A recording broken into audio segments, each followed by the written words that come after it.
2, 1. I have for you the worst example of media bias I have seen in recent memory. President Trump signs an executive order that may or may not end family separation at the border, and President Trump rallies in Minnesota. I'm Ben Shapiro. This is The Ben Shapiro Show.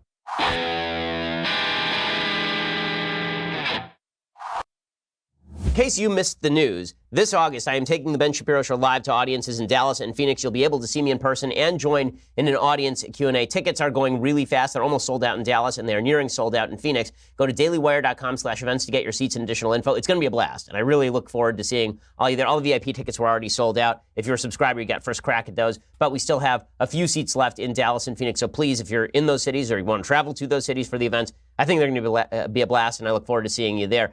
All right, I'm going to get to the news in just a second. First, I want to talk to you about why you should have some of your money in precious metals. So if you look at the trade situation right now, President Trump obviously wants to raise tariffs on countries like China. China is raising tariffs on the United States in response, and you could easily see a trade war. Well, this is going to have some pretty significant ramifications for the currency, considering that China actually could retaliate against the United States by selling off American bonds, for example. Well, what that really means is that you ought to have at least some of your assets in a hard asset like gold, right? You should have some of your assets, not all, right? You should have a lot of your assets in stocks and bonds. All stuff's great. I have a lot of that stuff in stocks and bonds too, but you should have some of your assets in precious metals, because my savings plan and every savings plan should have something that is not subject to the uncertainty and instability of inflation or government manipulation. The company I trust with precious metal purchases is Birch Gold Group. Birch Gold sells physical precious metals for your own possession. They will ship metal directly to your front door. And right now, thanks to a little-known IRS tax law, you can even move your IRA or eligible 401k into an IRA backed by physical gold and silver. It's perfect for people who want to ensure that their hard-earned retirement savings are protected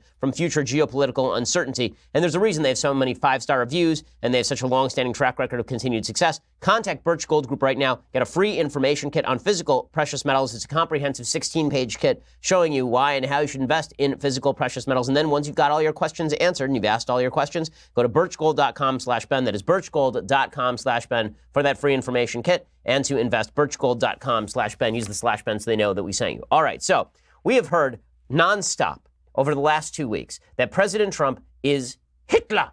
Right? President Trump is a Nazi, and the reason President Trump is a Nazi is because of his policy of separating children from their parents at the border. When people enter illegally into the United States, not at ports of entry, when they enter across the border in Arizona, for example, or Texas, and they're picked up by ICE, then they are immediately criminally prosecuted, and that means that by law, their kids have to be separated from them. And this means that Trump is evil, right? Trump is totally evil. Now, you might ask yourself, did this policy begin with Trump?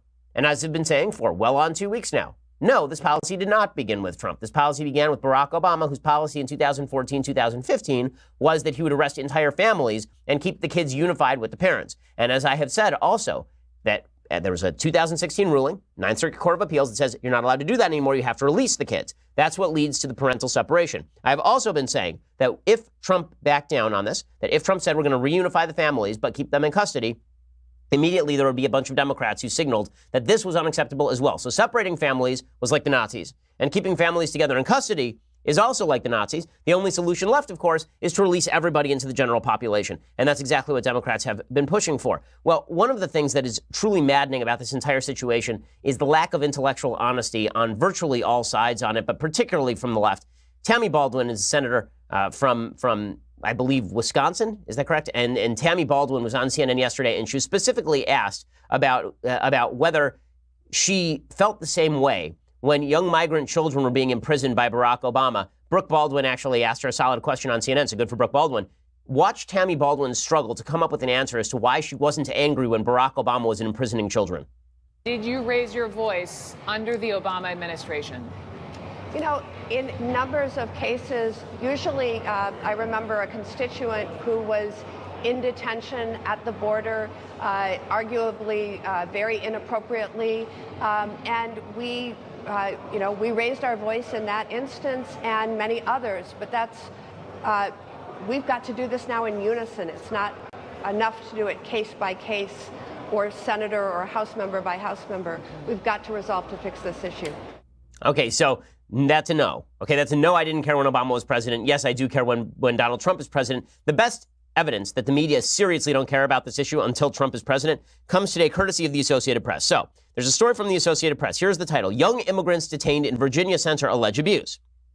Now, you would imagine, just from reading that title, that the allegations of abuse are taking place because of stuff that is happening today, right? Allegations of abuse that are happening today in the Shenandoah Valley Juvenile Center. That it's all about Trump. Now, this story mentions Donald Trump 7 separate times in the course of this very long story from the Associated Press. It mentions Barack Obama 0 times in this very long story about abuses at detention centers of illegal immigrant minors.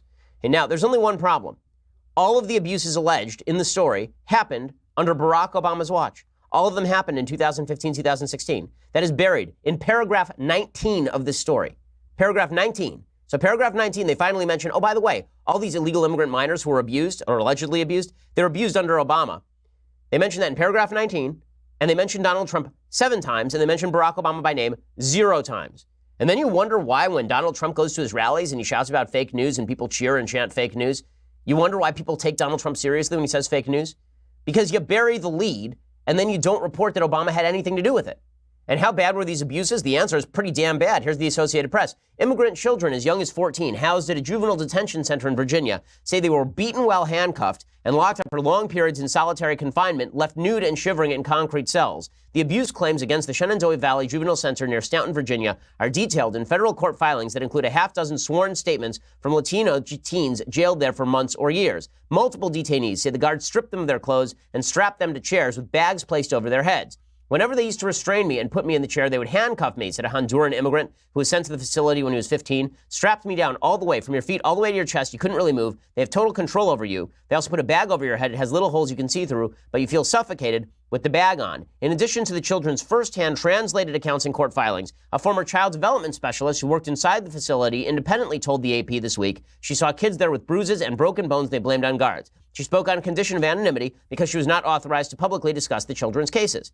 Now, normally, when I lead a story, and when I write a story, I usually say on Wednesday or in 2015. The date is the first thing you say because it sort of matters to the story. You don't get any dates here until paragraph 19. First, you get this paragraph. Many of the children were sent there after U.S. immigration authorities accused them of belonging to violent gangs, including MS-13. President Donald Trump has repeatedly cited gang activity as justification for his crackdown on illegal immigration. So that sounds like Donald Trump has been saying everybody's MS-13, so ICE is out there arresting a bunch of innocent kids, throwing them in prison and torturing them because they say they're MS-13, right? That's what you would get from that AP story. And the AP continues like this, right? Trump said Wednesday that our Border Patrol agents and our ICE agents have done one great job cracking down on MS-13 measures, on MS-13 gang members. We're throwing them out by the thousands, he said. But a top manager at the Shenandoah Center said during a recent congressional hearing that the children did not appear to be gang members and were suffering from mental health issues resulting from trauma that happened in their home countries, problems the detention facility is ill-equipped to treat. And then this is the best part. Okay, so finally, this is now in, let's see, paragraph 1, 2, 3, 4, 5, 6, 7, 8, 9, paragraph 10. Okay, paragraph 10, we finally get to a point here. Most children held in the Shenandoah facility who are the focus of the abuse lawsuit were caught crossing the border illegally alone. They were not the children who have been separated from their families under the Trump administration's recent policy and are now in the government's care. Okay, so in other words, this has nothing to do with the current issues that are being debated about family separation. And then, all the way down in paragraph 19, we get this. The complaint filed by the nonprofit Washington Lawyers Committee for Civil Rights and Urban Affairs recounts the story of an unnamed 17-year-old Mexican citizen apprehended at the southern border. The teen fled an abusive father and violence fueled by drug cartels to seek asylum in the United States in 2015. Let me recall, when was the election of 2016? Oh, that's right, it was after 2015, it turns out. 2016, after 2015. After stops at facilities in Texas and New York, he was transferred to Shenandoah in April 2016. But wait, Donald Trump wasn't president then, right? If I recall, he wasn't even the nominee for the Republicans at that point in April 2016. But you don't find that out until paragraph 20 of a 1,000-word article. I mean, this article is not 1,000 words. This article is probably 3,000 words. Okay, I love this. The lawyers for Shenandoah responded with court filings denying all wrongdoing. Information contained in a separate 2016 lawsuit appears to support some of the information contained in the recent abuse complaints. Wait a second. There was a separate 2016 lawsuit, meaning it was publicly available in 2016? What year is it now? Oh, yeah, it's 2018. What happened in the intervening 2 years? Was there a presidential change? That's right. Donald Trump became president, and only then did the media start reporting on lawsuits alleging horrible abuses happening under Barack Obama. But remember, Obama's administration was scandal-free. Barack Obama says so, and that means that it's true. We also know that there was an ACLU report in 2015 talking about detainee abuses between 2009 and 2014. Did you ever hear about that? Of course you didn't hear about that, because nobody cared, because Barack Obama was president, and Barack Obama was the bringer of light. Barack Obama loved immigrants. How do we know? We know because he said so, and the media said so. Hey, here's a story, another story like this. This is from the Drudge Report, the tragic case of Roberto Aguilar Batista, 38, whose family sued Barack Obama and multiple federal agencies after Batista died from complications of diabetes while being held in one of the administration's ill-equipped detention centers. In a report published August 29, 2014, CBS 2 Los Angeles says, quote, at a news conference Friday attended by CBS 2's Amy Johnson, Nancy Luna said her husband had type 2 diabetes and his care was neglected. He was held at the Metropolitan Detention Center, among other places. Last March, this would be 2014, Roberto Aguilar Batista died from complications of diabetes at the Dalby Correctional Facility. In other words, there were lots and lots and lots of detainee abuses. Okay, and it was considered a detainee abuse to keep children together with their parents. And yet the media are only interested, Rachel Maddow is crying openly on air about the separation of children from parents. Now, in a second, I'm going to show you why the Trump administration's response to this has been so foolish, because the reality is Trump should have stuck to his guns here. He should have said, listen, we have a zero tolerance policy. You cross the border, you're getting arrested, and it is not up to me to change the law. I cannot unilaterally change the law. The job of the executive branch is to execute the law. The Ninth Circuit Court of Appeals has already ruled that a settlement between the Clinton administration government in 1997 and illegal immigrants in 1997, the Florida settlement, Ninth Circuit Court of Appeals rules that settlement means I cannot keep children together with parents, but I am not going to release everybody into the interior of the country. Trump should have maintained that line because that is the correct legal line. Instead, President Trump decided that he was going to announce an executive order under pressure. That's because the polling numbers were really not good on this stuff. The media attention on it obviously has been incredibly biased. But here was President Trump yesterday announcing that he was going to sign an executive order, and then we'll go through the text of the executive order in just a second. We want to keep families together. It's very important. I'll be signing something in a little while that's going to do that. And the people in this room want to do that. And they're working on various pieces of legislation to get it done. But I'll be doing something that's somewhat preemptive, but ultimately will be matched by legislation, I'm sure. Okay, so he says that he's going to sign an executive agreement. Now, we have the executive order. Now, I have the text of the executive order, and all I can say is that it's either really stupid or it is really clever. One of the two. And I'll explain what I mean by that in just a second. First, I want to say thanks to our sponsors over at Boll & Branch. So, okay, I am not good at sleeping, as I've said many, many times on this show, but one of the things that allows me to sleep like a baby when I'm in my own house is my Boll & Branch sheets. So Boll & Branch sheets are just the best. They really are terrific. You don't think about the sheets that are on your bed. You're probably still sleeping on the sheets that your parents gave you when you were 13. Okay, but if you don't want those sheets, if you want something that's actually really nice, Boll & Branch sheets will do it for you. There are 3 ex-presidents and Bill Clinton's lovers who sleep on these sheets. They are just incredible. They don't worry about the thread count. They are made of organic cotton, okay? Thread count doesn't mean anything, by the way. I didn't even know that. I always thought, I'm one of these guys who drives past the gas station, like we have a 5,000 thread count sheet over here, and then you open it up and it's an actual plastic tarp. Well, it's not the thread count that matters so much. It's the actual quality of the sheet. And these are made of pure organic cotton, which means that they get softer with each wash. They are just terrific. We actually threw out all of our sheets after we started working with Boll & Branch and got all brand new sheets for us, for our kids. They're really terrific. If you got these kinds of sheets at the store, it would cost you upward of $1,000. But Boll & Branch sheets are only a couple of $100. Right now, shipping is free. You can try them for 30 nights as well. So if you don't like them, then you don't have to pay for them, right? I mean, to get you started right now, my listeners get $50 off your first set of sheets at bollandbranch.com, promo code Ben. That's BOLL and branch.com, promo code Ben. $50 off your first set of sheets, bollandbranch.com, promo code Ben. There's a reason we love our Boll & Branch sheets. They are awesome. BOLL and branch.com, promo code Ben. If you don't love them, you send them back for a refund because you can try them for 30 days and shipping is free. So go check them out right now. You have nothing to lose. bollandbranch.com, promo code Ben. You're definitely going to want to keep them. You're not going to want to ship them back. Okay, so let's go through President Trump's executive order. As I have said, the Trump administration does not have the legal ability to keep children together with their parents in detention. That is a Ninth Circuit Court of Appeals ruling based on the Obama administration's policy of keeping children together with parents in detention. At the time, this was considered inhumane. Right? Folks on the left suggested that it was inhumane to keep children in detention with their parents. Now they are suggesting it is inhumane to separate children from their parents in detention. So here is what Trump actually put in the executive order. The executive order is one of two things, just as a preliminary note. Either it reinstates catch and release, meaning that all of these parents have to be released into the general population, or it does nothing. Right? Those are the only two choices. It doesn't actually say that kids can now be kept with their parents in facilities. Instead, what it basically says is to the fullest extent of law, parents should be kept together with their kids. It's kind of meaningless. Okay, so here's what it says. It says, by the authority vested in me as President of the United States and by the constitutions of and by the laws of the United States of America, including the Immigration and Nationality Act, it is hereby ordered as follows. It is the policy of this administration to rigorously enforce our immigration laws. Under our laws, the only legal way for an alien to enter this country is at a designated port of entry at an appropriate time. When an alien enters or attempts to enter the country anywhere else, that alien has committed at least the crime of improper entry and is subject to a fine or imprisonment under Section 1325A of Title 8 United States Code. This administration will initiate proceedings to enforce this and other criminal provisions of the INA until and unless Congress directs otherwise. It is also the policy of this administration to maintain family unity, including by detaining alien families together where appropriate and consistent with law and available resources. It is unfortunate that Congress's failure to act and court orders have put the administration in the position of separating alien families to effectively enforce the law. Okay, so far this has not said anything. So far this has just reinstated the Trump administration's policy, which is we're going to arrest everybody and we'd like to keep the families together, but we can't, legally speaking. Okay, then they get into the actual operative portion of this. Okay, temporary detention policy for families entering the country illegally. The Secretary of Homeland Security shall, to the extent permitted by law and subject to the availability of appropriations, maintain custody of alien families during the pendency of any criminally improper entry or immigration proceedings involving their members. The Secretary shall not, however, detain an alien family together when there is a concern that detention of an alien family with the child's alien parent would pose a risk to the child's welfare. The Secretary of Defense shall take all legally available means to provide for the Secretary any existing facilities available for housing or care of alien families. Now, as you'll note, the Secretary of Homeland Security shall, to the extent permitted by law, the law does not permit them to keep these kids together with their parents in the facilities. That means that they're either going to have to release the parents or they're going to have to separate the parents. So either nothing changed or everything changed. Okay, this executive order doesn't actually do much. Nonetheless, we're going to talk about the media response to it because the media response to it is so bifurcated. It's so crazy. So let's talk a little bit about the media response to this. Actually, first, let me point something out.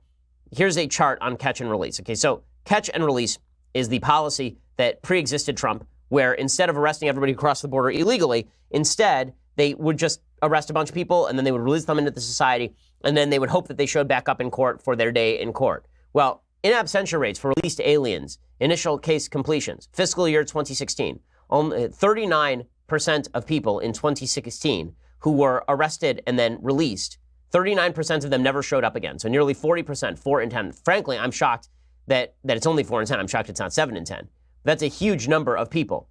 Right? That means that there were 9,722 in absentia orders that were declared in 2016. So there were almost 10,000 people who went missing, basically, in 2016 alone, after they were arrested and then released into society. That's the reason why Trump wants to keep them in custody, because the idea is if you release them, they're just going to run away, which is, of course, perfectly right. Well, President Trump signs this executive order. And as I say, legally speaking, because he cannot keep the families together, he has two choices. He can separate the families, or he can release the entire family. So either the executive order reinstates catch and release, or the executive order does nothing. And now my inclination is going to be the executive order does a lot of nothing, but it looks as here's the problem with what Trump just did. Trump has maintained for 2 weeks that he can't actually do anything by executive order. And then he actually didn't do much by this executive order. The executive order doesn't actually do anything. So why did he do it? And the answer is he didn't like the headline. Right? President Trump has a bad habit of he gets himself into hot water, and then all of the people around him stand up and defend what he's done. Right? They defend at least the policy. They say this is legally defensible. And then President Trump doesn't like the blowback, and then he undercuts his own side by going and saying, you know what, I'm going to sign an executive order and fix all of this.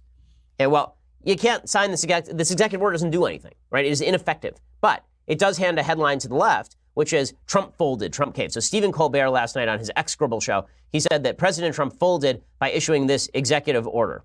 Make no mistake, Trump folded. He folded like an origami Trump casino. This is the first time I have seen President Trump fold, right? He's never done this before. He folded for the first time. So how did we get here? Okay, and then he talks about, we got here through public pressure. We got here because you spoke out, right? Trump folded like a house of cheap cards, right? That's what he did. Here's the problem. The same media that is saying that he folded, so that should mean problem over, right? I mean, if he folded, then the problem is over. Except for that was never the agenda. The actual agenda of the left is full release of anyone coming across the border. There's a feeling on the left that ICE itself is inappropriate, that there is something deeply wrong with even arresting people at the border. So, Samantha Bee, the least funny person in America, she won that title a couple of weeks ago outright. Right? She'd been in a running gun battle with Trevor Noah and Amy Schumer and Lena Dunham. but she actually took the cake after her rant against Ivanka Trump. She actually took the gold medal. She ran away like Secretariat. It was pretty amazing. Well, now she comes forward and she says, listen, Trump retreats on separating families, and then he signs an order to detain them together. But for Samantha Bee, this is not enough. Why? Because she wants them all released into general society. That's the whole point. Yay! No more baby internment camps, just regular internment camps. Cool, that's what we call a win in 2018. To be clear, I am happy that at least these kids are theoretically going to stay with their parents, but mommy and me jails are not a solution. They're not new, and they're also not legal. Man, is she unfunny. My goodness. I mean, being in her audience must be like being in a comedy internment camp. My goodness, that's just, she is the worst. Wow. But the point that she's making is the point that Democrats were always going to make. And I have been saying this for weeks. Not to say I told you so, but I, period, told, period, you, period, so. I told you so. I told you that as soon as Trump said he's going to hold the families together, Democrats were immediately going to claim that something egregious had gone on. Something egregious was now going on. We're back to the policy that Obama embraced, but that was bad enough. All we want is full release. So you have Bernie Sanders saying that too. Here's Bernie Sanders saying that President Trump's executive order, it did not go far enough. It did not include pudding funding for me and my friends. And also, I will not share my pudding with actual illegal immigrants, but I will rant about it until I get my pudding from one of my aides. So please talk Anderson Cooper to Bernie Sanders, and then later Bernie Sanders will eat his pudding. The idea of tearing little children from the arms of their parents, putting them into detention cages, and then making a big deal about an executive order which may do absolutely nothing. There was a crisis that he created and attempted to address today, but he didn't go anywhere near far enough. Okay, the only way the Democrats are going to feel that President Trump went far enough is if he does an en masse release.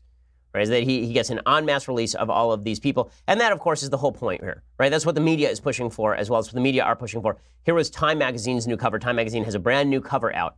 And what exactly is their cover? Well, it's this obnoxious thing. So it's a cover of a crying child, supposedly being separated from the parents, staring up at President Trump, who is grinning down at the kid, right? And then it says, "Welcome to America," Time Magazine. Right? I don't remember this sort of cover with Barack Obama and his giant camps full of children who are wrapped in aluminum foil, but I am seeing this cover. The whole point here is that no matter what Trump does, he loses, according to the media. So if that's the case, why not just enforce the law and then put it back on Congress? Well, in just a second, I'm going to explain to you why it is that the Democrats are pushing all of this and what they think that the policy actually should be. But first, I want to say thanks to our sponsors over at Tommy John. So let's talk a little bit. Let's talk a little bit about your underwear. I know, you feel like it's kind of inappropriate? Well, too bad, because let's be real. Your underwear are deeply uncomfortable. Not only are they uncomfortable, they roll and they stick and they give you wedgies and all the rest of it. Well, that is why Tommy John's lightweight, breathable fabrics and wedgie-proof designs keep you cool and comfortable all summer long. Tommy John is the most incredible fit you've ever experienced, or it's on them. They have the best pair you will ever wear, or it's free guarantee. And you're never going to have to worry again about being in uncomfortable, sticky heat because of your underwear. Instead, you've got these fantastic underwear from Tommy John. They have revolutionary clothes. Okay, they combine the latest in fabric technology with patented wedgie-proof designs for a fit so perfect it's almost like wearing nothing at all. And you'll never have to worry about swamp-like conditions down below, down south, because Tommy John's moisture-wicking fabrics pull perspiration right off your body. Their cool cotton fabric dries 4 to 5 times faster and keeps you 2 to 3 times cooler than traditional cotton. So that's pretty awesome, and it's going to be a hot summer, so make sure that you get Tommy John. And as I say, all Tommy John underwear is backed by their best pair you'll ever wear, or it's free guarantee. I wear Tommy Johns all the time. It protects me from wedgies. That's my chief concern ever since high school. And so go to TommyJohn.com/Shapiro for 20% off your first order. That's TommyJohn.com/Shapiro for 20% off. Again, TommyJohn.com/Shapiro. You get 20% off, and you're getting the best underwear on the planet. So go to TommyJohn.com/Shapiro. Let them know we sent you. Get 20% off. Okay, so this has become very obvious. The Democrats never cared about the policy of separation. They never cared about it. This was all a ruse. The Democrats were fully concerned only and explicitly with destroying Donald Trump. How do we know this? Number one, Chuck Schumer refused the opportunity to put a legislative fix on this boo-boo. Ted Cruz wanted a legislative fix. Chuck Schumer said, no, we're going to put Trump's feet to the fire instead. You cannot simultaneously argue that the policy is Nazi-esque and then turn down the opportunity to change the policy. That's not how this works. How else do we know? Well, now Trump has supposedly changed the policy. Now, as I explained, I don't think the policy actually changed, legally speaking, but supposedly Trump changed the policy. And how did Democrats respond? Did they respond by saying, well, good for President Trump. It's about time that we change this. Or, we pressured Trump into this. Good for us. We finally did it. We've won a big victory. Yay! That is not how they responded. How did they respond? Well, they responded by saying, we need more. Release everyone. Here's Kamala Harris's tweet. So Kamala Harris, my awful, awful senator from the state of California, she tweeted out, this executive order doesn't fix the crisis. Indefinitely detaining children with their families in camps is inhumane and will not make us safe. So again, if you separate the kids from the families, that's inhumane. But if you keep the kids with the parents, that's also inhumane. So the only solution left, by process of elimination, is to release everyone, which, of course, is the entire goal. And by the way, justifies everything Trump has been saying about Democrats don't like borders, that Democrats just want illegal immigrants released into the general population, that actually is their priority. If that's not their priority, they need to propose a policy solution that allows us to arrest illegal immigrants who come in here with kids. Otherwise, they're not providing us a policy solution. They just want people released generally. And then Eric Swalwell, who's another congressperson, another Democrat congressperson, he comes forward, he says, this Trump executive order is going to lead to internment camps, Democrat from California. This could lead to family internment camps, Wolf, and that is what we do not want to see. And the way to avoid that is to still follow that Flores decision, which is a humane decision that does not want people in camps like this indefinitely. Okay, this is my favorite part. Okay, so my favorite part of this is that was the policy. Okay, the new Trump policy, keeping these kids together with their parents, that was the Trump policy, the stated Trump policy, the Obama policy, the government policy, up till 2015, 2016. Okay, Obama implemented that policy. So Luis Gutierrez, who is a radical leftist, right, from Illinois, he was asked about this. Right? He said, well, hold up a second. You know, you're ripping on Trump now saying that he's going to keep the families together, but that's what Obama did. Why didn't you complain about Obama on any of this? Here's Luis Gutierrez answering that question. We did challenge Obama, but you know what? Obama had a heart. He had a soul. He had a heart. He had a center. He had convictions, and we could speak to those. Okay, so in other words, we challenged him, but really we massaged his ass. Really, our challenge was really mostly us getting out the massage oils and just really going to work on President Obama. That's basically how we challenged him, because he had a heart. He had a soul. I looked into his eyes, and it was romantic. We had that long, lingering, awkward moment before we kissed. I mean, like, really, that was the way that you challenged Barack Obama, whose policy was exactly the same as the current reinstated policy of Donald Trump. The only difference between Trump's policy and Obama's policy is that Trump is doing it more often. That is literally the only difference. The only difference is that Trump is actually attempting to strictly enforce border crossings. He's using criminal court instead of civil convictions in order to enforce the border. And Obama did that, but not as much. That's the only difference. And yet we are told that Obama had a heart. He had a soul. How do we know he had a heart and he had a soul? Because he had a D by his name. That's the real answer. We had a D by his name, and that means that he had a heart and he had a soul. By the way, the Democrats' proposed legislation on border separation would let nearly all parents who commit federal crimes get off scot-free. Right? Gabriel Maller has an entire column on this where he went through the Senate Democrat co-sponsored bill written carelessly. It doesn't distinguish between migrant children at the border and U.S. citizen children already within the United States. The bill further does not distinguish between federal officers handling the border crisis and federal law enforcement pursuing the ordinary course of their duties. The bill provides that an agent or officer of a designated agency shall be prohibited from removing a child from his or her parent or legal guardian at or near the port of entry or within 100 miles of the border of the United States. Okay, well, this is a serious problem, because if you can't remove the kids from the parents, then you can't arrest the parents, according to the Ninth Circuit Court of Appeals. So their bill actually just releases all illegal immigrants who come across the border with kids. But of course, that's their entire policy. Now, here's the hilarious part. Jay Johnson, who you will recall was the Secretary of Homeland Security under Barack Obama, the execrable DHS secretary under Barack Obama from 2013 to 2017, who presided over this Obama-era policy. You know, the Obama-era policy of keeping kids together with parents in detention centers. He has an entire piece in the Washington Post virtue signaling. So he did the exact same thing Trump is now saying that he's going to do, and he has a long piece in the Washington Post talking about what a good dude he is, just like Luis Gutierrez says. He has a soul, he has a heart, and it's really nice calves.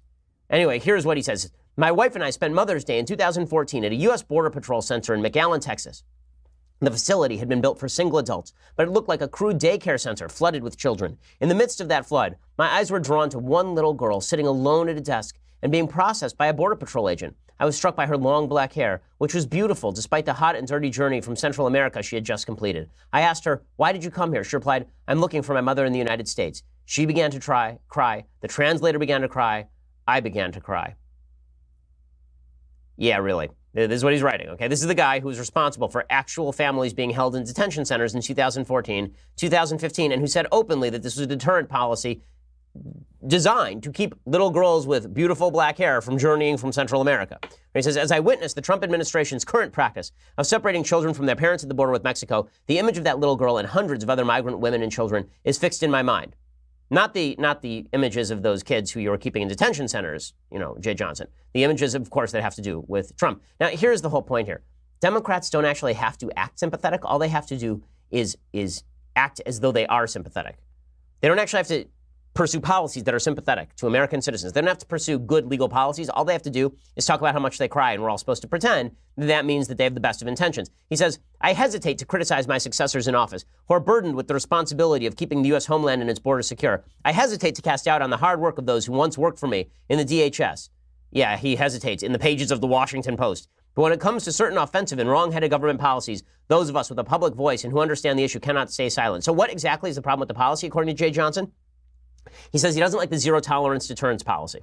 And in fact, he doesn't like that everybody who's coming across the border illegally is arrested. Now, he doesn't have anything to say about the actual separation policy because he engaged in it. And he doesn't actually have anything to say about keeping families together because he engaged in it. Instead, he just says that we should get rid of the zero-tolerance policy, which essentially means that we should release all of these people into the center of the United States. He says the answer to the underlying problem is twofold. First, send more aid to Central America. In 2016, Congress started down this road by appropriating $750 million in assistance for Guatemala, Honduras, and El Salvador. In subsequent years, that level of support has fallen off, so we're supposed to pay off these countries. Second, encourage the neighboring countries in the region, Mexico, Panama, Costa Rica, Belize, to develop their own systems for accepting Central American refugees and asylum seekers. Okay, this is the hilarious part. So his two solutions don't involve separation or keeping kids together with their parents. The only solutions he's actually suggesting, Jay Johnson, the former DHS secretary under kind, caring, generous Barack Obama, is cut a check to Honduras and try to ask the Mexicans to take care of the problem. Those are really his only two solutions. That's it. Nothing about parental separation, nothing about keeping kids together with their parents, all of which suggest this is just politically driven crap. It's just politically driven nonsense, which of course it is. I mean, that's all this is. It's just deliberately stupid. It's so irritating to watch as the media falls prey to this, and they're doing it on purpose.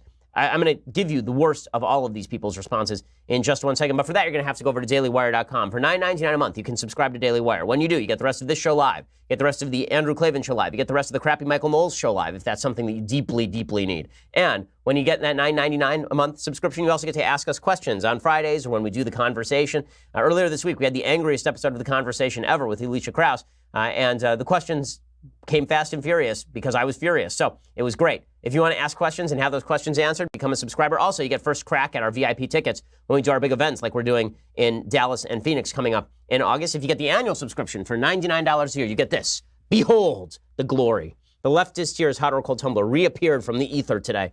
It is just the best tumbler that you will ever experience, and you will enjoy it immensely. If you just want to listen later, go over to iTunes, go over to YouTube, go over to SoundCloud, wherever you listen. Subscribe, leave us a review. We have a big Sunday special coming up this week with Jason Whitlock, the Fox Sports 1 anchor. We talked about the NFL, we talked about the NBA, we talked about the intersection of culture and politics. It was great, and you're going to want to listen to it. So check that out. We are the largest, fastest growing conservative podcast in the nation.